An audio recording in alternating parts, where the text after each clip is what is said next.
decade from now, we will have just about 500 million people under the age of 30 in India. And that's more than twice the population in the United States in aggregate terms. So the real engines for global growth and economy, without getting into what's going to happen to Europe and in Arvind's chart in terms of the US, both these countries, India and China, will plow along at a very rapid rate.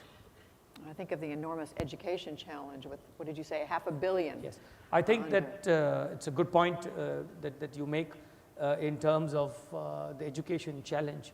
I think we have the opportunity set of 500 million youth is a great opportunity, but it can be a great liability also.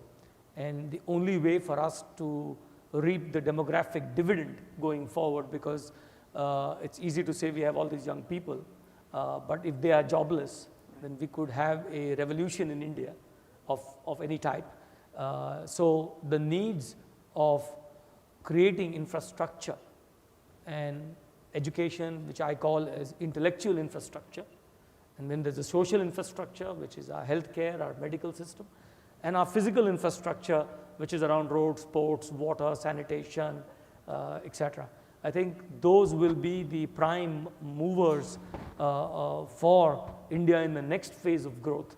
And as you know, that India has transformed itself over the last many decades from a very large agricultural economy, that more than 50% plus of our GDP is now coming from services.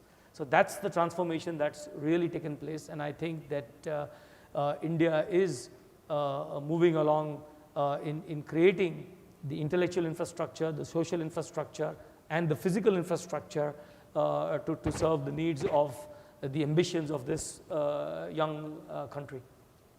So Peter Cook, you heard what Larry Summers had to say, you've heard from Arvind, you've heard from Anil Ambani.